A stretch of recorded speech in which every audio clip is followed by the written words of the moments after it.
Hormuz കടലിടുക്കിലൂടെയുള്ള കപ്പലുകളുടെ സുരക്ഷിത യാത്രയ്ക്കുള്ള യുഎന്നിന്റെ രക്ഷാദൌത്യം താൽക്കാലികമായി നിർത്തിവെച്ചു. ഒമാൻ തീരത്തിന് സമീപം ചരക്ക് കപ്പലിന് നേരെ ആക്രമണം ഉണ്ടായതിനെ തുടർന്നാണ് അന്താരാഷ്ട്ര മാരിടൈം ഓർഗനൈസേഷൻ ഈ അടിയന്തര തീരുമാനമെടുത്തത്. ഇതോടെ ഇറാൻ US യുദ്ധം അവസാനിപ്പിക്കാനുള്ള പ്രാഥമിക കരാർ നിലനിൽക്കുമോ എന്ന ആശങ്ക വീണ്ടും ശക്തമായിരിക്കുകയാണ്. സിംഗപ്പൂർ പതാകയുള്ള എവർ ലവ്ലി എന്ന കപ്പലിന് നേരെയാണ് ആക്രമണം ഉണ്ടായതെന്നാണ് വിവരം. ഒരു ഡ്രോൺ ഉപയോഗിച്ചാണ് ആക്രമണം നടത്തിയതെന്ന് സുരക്ഷാ വൃത്തങ്ങൾ സൂചിപ്പിക്കുന്നു. ഇറാൻ നിർദ്ദേശിക്കുന്ന പാതകളിലൂടെയല്ലാതെ കടന്നുപോകുന്ന കപ്പലുകൾക്ക് സുരക്ഷാ ഉറപ്പ് നൽകാനാവില്ലെന്നും അത്തരം കപ്പലുകൾക്ക് സംഭവിക്കുന്ന നാശനഷ്ടങ്ങൾക്ക് ഉടമകൾ മാത്രമായിരിക്കും ഉത്തരവാദികളെന്നും ഇറാൻ നേരത്തെ മുന്നറിയിപ്പ് നൽകിയിരുന്നു.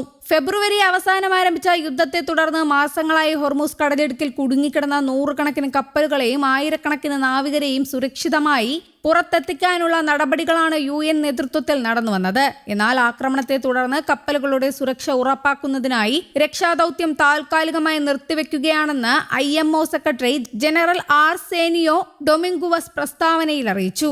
ആക്രമണം നടന്ന കപ്പൽ UNന്റെ രക്ഷാദൌത്യത്തിലുള്ളതല്ലെന്നും അധികൃതർ വ്യക്തമാക്കി. യുദ്ധം തുടങ്ങിയത് മുതൽ ആഗോള സമ്പദ് വ്യവസ്ഥയ്ക്കും ശത്രുക്കൾക്കുമേൽ സമ്മർദ്ദം ചെലുത്താൻ ഇറാൻ ഉപയോഗിക്കുന്നത് ഈ സമുദ്രപാതയാണ്. ഭാവിയിൽ സമാധാന കരാർ ഉണ്ടായാൽ പോലും ഹോർമുസിലെ തങ്ങളുടെ നിയന്ത്രണവും മേധാവിത്വവും വിട്ടുകൊടുക്കാൻ ഇറാൻ തയ്യാറല്ലെന്നാണ് സൂചന.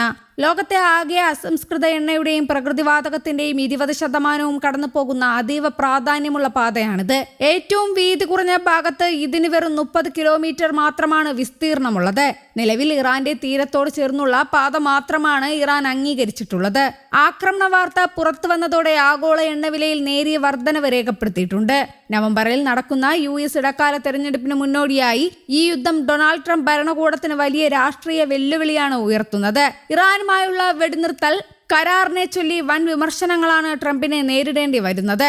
ആണവ പരിശോധനകൾ, ഹോർമുസ് കടലിടുക്കിന്റെ നിയന്ത്രണം, ലബനനിലെ ഇസ്രായേൽ യുദ്ധം എന്നിവയുമായി ബന്ധപ്പെട്ട് കരാറിൽ ഇപ്പോഴും അവ്യക്തതകൾ തുടരുകയാണ്.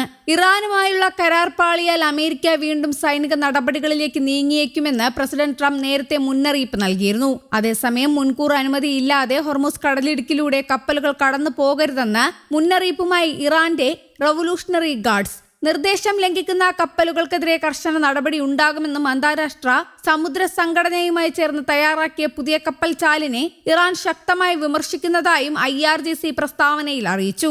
അമേരിക്കയും ഇറാനും തമ്മിൽ 100ലേറെ ദിവസം നീണ്ടുനിന്ന യുദ്ധത്തെ തുടർന്ന് തടസ്സപ്പെട്ട ഹോർമുസ് കടലിടുക്കിന്റെ ഭാവി ഇരു രാജ്യങ്ങളും തമ്മിലുള്ള സമാധാന ചർച്ചകളിലെ പ്രധാന തർക്ക വിഷയമായി തുടരുന്നതിനിടയിലാണ് ഇറാന്റെ പുതിയ നീക്കം. ഹോർമുസ് കടലിടുക്കിലൂടെയുള്ള യാത്രയ്ക്ക് ഭാവിയിൽ മാരിടൈം സർവീസ് ഫീസുകൾ ഈടാക്കാനാണ് ഇറാൻ പദ്ധതിയിടുന്നത്. എന്നാൽ ഇത് അന്താരാഷ്ട്ര കപ്പൽ ചാലായതിനാൽ യാതൊരുവിധ നികുതിയോ ഫീസോ ഈടാക്കാൻ അനുവദിക്കില്ലെന്നാണ് അമേരിക്കയുടെ നിലപാട്. ഇറാൻ പ്രഖ്യാപിച്ച പാത മാത്രമാണ് ഔദ്യോഗികമെന്നും അനുമതിയില്ലാതെയുള്ള യാത്രകൾ അങ്ങേയറ്റം അപകടകരമാണെന്നും റവല്യൂഷണറി ഗാർഡ്സ് വ്യക്തമാക്കി. അതേസമയം അമേരിക്കയും ഇറാനും ഒപ്പുവെച്ച താൽക്കാലിക വെടിനിർത്തൽ കരാർ പ്രകാരം അടുത്ത 60 ദിവസത്തേക്ക് വാണിജ്യ കപ്പലുകൾക്ക് സൗജന്യമായി പാത ഉപയോഗിക്കാൻ അനുമതിയുണ്ട്.